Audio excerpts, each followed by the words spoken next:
Vasco de Gama. Habían finalizado los preparativos para la gran expedición y solo faltaba nombrar al jefe de la misma. El rey Manuel descartó a Díaz por temor de que adquiriera excesivo poder y prefirió designar a Vasco da Gama, personaje desconocido entonces. Una curiosa anécdota retrata la época en forma harto pintoresca. Según una vieja leyenda, la India había de ser descubierta por dos hermanos, y cuando el rey Manuel nombró a Vasco de Gama jefe de la expedición, le preguntó a quién quería llevar como segundo de a bordo. Sin vacilar un instante, el nuevo almirante respondió: a mi hermano, Majestad. Recordando la antigua predicción, el rey se regocijó mucho ante tal respuesta y creyó en el feliz presagio de la elección de Gama. A principios de verano de 1497, todo estaba ya preparado para el viaje y Vasco de Gama fue recibido en audiencia por Manuel. Juró fidelidad al rey y recibió un pendón bordado con la cruz de la Orden de Cristo. Partió Vasco da Gama y se dirigió primero hacia las islas de Cabo Verde, donde adoptó una audaz decisión. En lugar de seguir el sinuoso litoral africano, se internaría en el Atlántico y navegaría todo lo posible hacia el sur, hasta llegar aproximadamente a la altura del Cabo de la Buena Esperanza. Y allí viraría al este para alcanzar la tierra. Fue una travesía peligrosa. La flotilla navegó durante 69 días por alta mar. Ningún marino había recorrido tal distancia en pleno océano cuando de Gama arribó a principios de noviembre a una bahía de la costa sudoeste de África, pero las verdaderas aventuras aún no habían sobrevenido. En el preciso momento en que de Gama iba a doblar el cabo de Buena Esperanza, su flotilla fue juguete de una espantosa tempestad que volvió a justificar su antiguo nombre de Cabo de las Tormentas.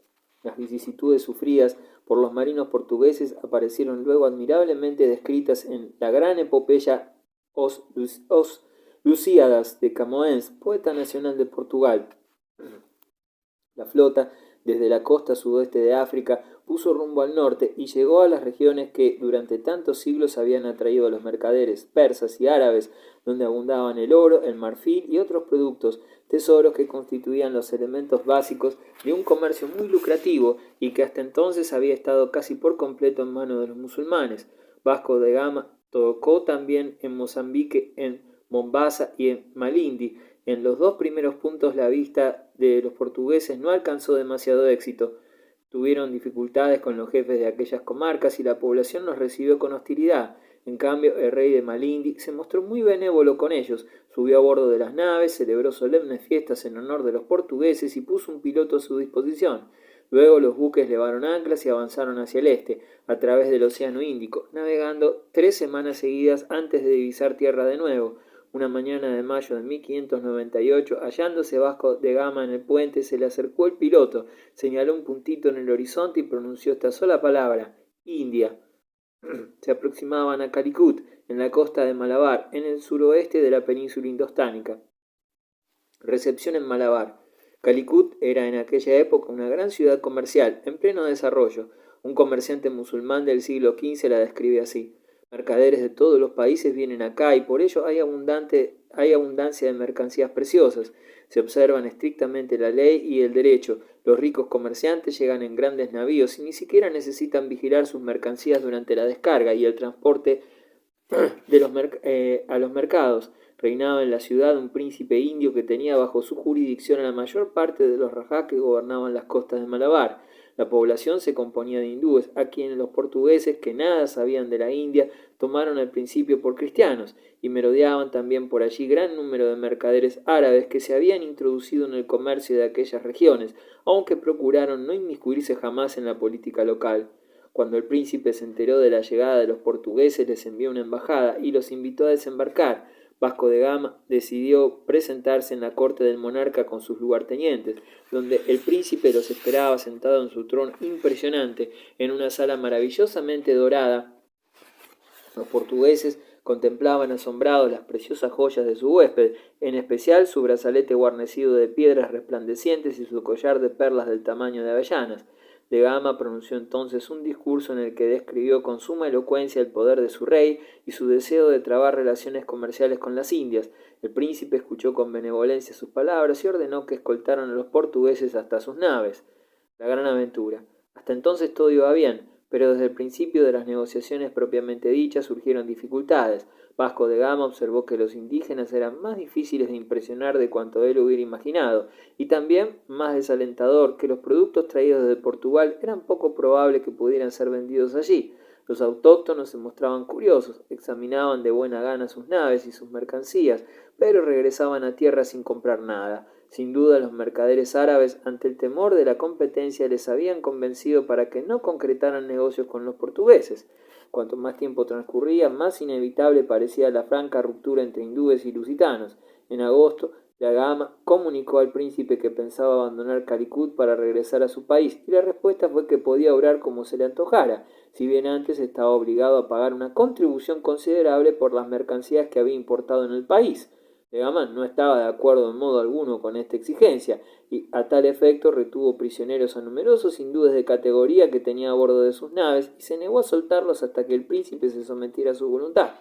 Al fin, este cedió e incluso se mostró de súbito mucho más amistoso que antes, hasta el punto de enviar al portugués un mensaje para el rey Manuel, redactado en los siguientes términos: Vasco de Gama, gentilhombre de vuestra corte, ha visitado mis estados, lo que ha sido muy de mi agrado. En mi país hay canela, jengibre, pimienta y piedras preciosas, todo en grandes cantidades. A cambio deseo oro, plata, perlas de vidrio y escarlata.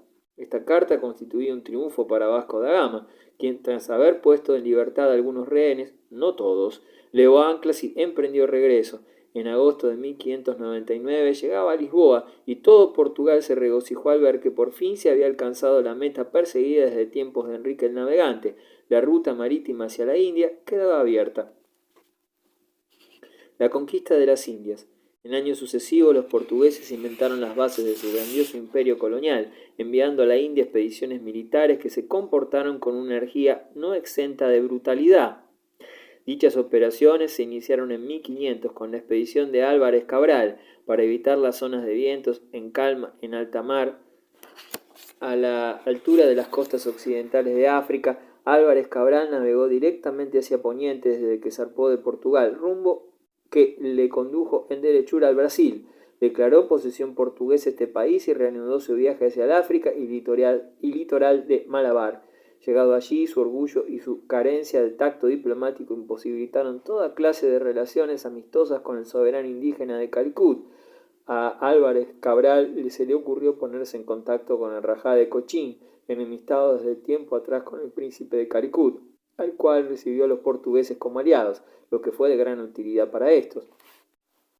Cochín se convirtió en un importante punto de apoyo para el poderío portugués en las Indias, y Álvarez Cabral pudo regresar a Lisboa llevando consigo un mensaje del príncipe de aquel país, que contenía demostraciones fervorosas de amistad hacia el rey Manuel, así como un cargamento de especies que se vendieron a buen precio.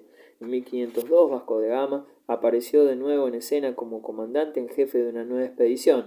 Al aproximarse a Calicut, halló al paso un buque cargado de peregrinos musulmanes que regresaban de la Meca. Un testigo ocular refiere así lo ocurrido: interceptamos un barco que volvía de la Meca con 380 hombres y muchas mujeres y niños a bordo.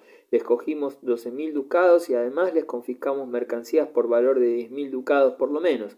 Luego incendiamos el buque con todos los que había a bordo. Después de esta hazaña, Vasco da Gama prosiguió su camino hacia Calicut, cuyo príncipe le envió una embajada y se declaró dispuesto a emprender negociaciones. De Gama respondió con dureza que antes de iniciar negociación alguna debía expulsar a todos los musulmanes de la ciudad, y como el príncipe se negara a ello, el portugués lo consideró pretexto suficiente para cañonear la capital y prohibir que entraran en el puerto todos los buques de comercio. Terminada su tarea, De Gama se dirigió hacia Cochín. Recién llegado, aterrorizó al príncipe local, que tan satisfecho estaba hasta entonces de su amistad con los lusitanos. El jefe portugués reclamó para sí y para sus compatriotas el derecho a comprar tantas especies como se le antojara, y a los precios fijados por los propios portugueses. Además, exigió autorización al príncipe para construir fortificaciones y factorías. Sin embargo, cuando el príncipe de Calicut se acercó a Cochín al frente de una poderosa flota, Vasco da Gama juzgó más prudente retirarse y se hizo a la mar rumbo a Portugal con un precioso cargamento, abandonado al príncipe de Cochín a su propia suerte. La capital de este fue saqueada por las tropas del soberano de Calicut y el propio príncipe se vio obligado a abandonar su país. Almeida sucede a Vasco da Gama. Entonces los lusitanos comprendieron que establecerse en la India era más difícil de lo que habían supuesto al principio. No bastaba con enviar una expedición cada año o poco menos. Para asegurarse una influencia duradera necesitaban mantener en la India un representante permanente, con plenas facultades, no solo para defender los intereses de Portugal bajo su propia responsabilidad, sino para vigilar el comercio y las operaciones militares. En 1505, Francisco de Almeida fue enviado a la costa de Malabar en calidad de virrey y con instrucciones concretas y detalladas. Su misión más urgente consistía en construir determinado número de fortalezas en los territorios que resultasen más interesantes para los lusitanos y establecer en ellas las guarniciones pertinentes a fin de preparar el terreno para otras operaciones encaminadas a destruir el poderío comercial de los árabes. Por otra parte, debía tratar de acabar con el sultán mameluco de Egipto, que apoyaba al príncipe de Calicut contra los portugueses. Apenas llegó a la India, de Almeida fomentó una revolución palaciega en Cochín. El nuevo rey juró fidelidad al monarca portugués, reconoció su supremacía y Cochín se convirtió de este modo en estado vasallo de Portugal. Luego de estas medidas preparatorias, de Almeida inició su campaña contra los enemigos de su patria, obteniendo una resonante victoria sobre la flota del príncipe de Calicut frente al litoral de Malabar. Luego envió a su hijo Lorenzo de Almeida hacia el norte, a fin de apoderarse de la flota del sultán de Egipto. Avistó Lorenzo la escuadra egipcia al sur de Bombay, pero aquel encuentro resultó una sorpresa muy desagradable, ya que los buques del sultán eran mucho mayores y mejor equipados de los que creían los lusitanos. Comprobaron además con despecho que los egipcios disponían también de cañones, arma cuyo monopolio en aquellas aguas había sido siempre detentada por los portugueses. Estos resultaron vencidos en la batalla que se entabló y en la que pereció el propio Lorenzo. Desde entonces el inmediato objetivo de Almeida fue vengar la muerte de su hijo. Era indispensable imponer enérgicas medidas para restablecer el decaído prestigio de los europeos, para lo cual de Almeida procuró encontrar la ruta de la escuadra egipcia e infligirle una grave derrota. Esta sería su postrer victoria. El monarca portugués lo llamó a Lisboa y durante su regreso sucumbió a una escaramuza con los indígenas en los alrededores del Cabo de Buena Esperanza. Le sucedió en el mando de las operaciones en aguas indias Alfonso de Albuquerque, la figura más sobresaliente de la historia colonial portuguesa. Alfonso de Albuquerque. Albuquerque ambicionaba convertir su país en la mayor potencia del Océano Índico, desde el Mar Rojo a Poniente hasta Malaca a Levante. Soñaba con aniquilar al sultán de Egipto, conquistar la Meca, ciudad santa de los musulmanes, y libertar Jerusalén. Reaparece en él un antiguo ideal de cruzada. Albuquerque, que ansiaba conducir a las tropas de la cristiandad a la victoria bajo el signo de la cruz y además conseguir enormes tesoros para Portugal. Las escuadras de Albuquerque desarrollaron sus operaciones a todo lo largo de las costas del Océano Índico. En 1510, después de un ataque temerario, toma Goa, en la costa occidental de la India. En 1513 saqueaba las regiones cercanas al Mar Rojo y no llegó a tomar Adén, pero se adueñó del estrecho de Hormuz, llave de comunicaciones entre el Océano Índico y el Golfo Pérsico. Alfonso de Albuquerque presionaba al rey Manuel para obtener una modificación de la política portuguesa en las Indias y trataba de convencerlo de que abandonara la guerra contra el príncipe de Calicut y firmara un tratado con él, hasta que consiguió imponer al monarca sus puntos de vista. En 1513 se firmó en Calicut un acuerdo que puso fin a las tentativas lusitanas de someter la costa de Malabar. En opinión de Albuquerque, Portugal debía apoderarse de las Molucas para asegurar su poderío en las Indias. Se había propuesto erigir del Océano Índico al Mar Rojo una cadena de fortificaciones que serían más tarde la base de la dominación marítima lusitana. En los mensajes dirigidos a su país pedía con insistencia al rey que enviara tropas para mantener aquellos puntos de apoyo. El proyecto no ofrecía condiciones que pudieran agradar al desconfiado Manuel, que llamó a Albuquerque a Portugal. Este se enteró de su destitución cuando navegaba hacia Goa, plaza que pretendía convertir en núcleo de la hegemonía portuguesa en la India. Se hallaba gravemente enfermo y sabía que su muerte estaba próxima. Reunió sus últimas fuerzas para responder con un activo mensaje a la humillación que se infligía y murió pocos días después.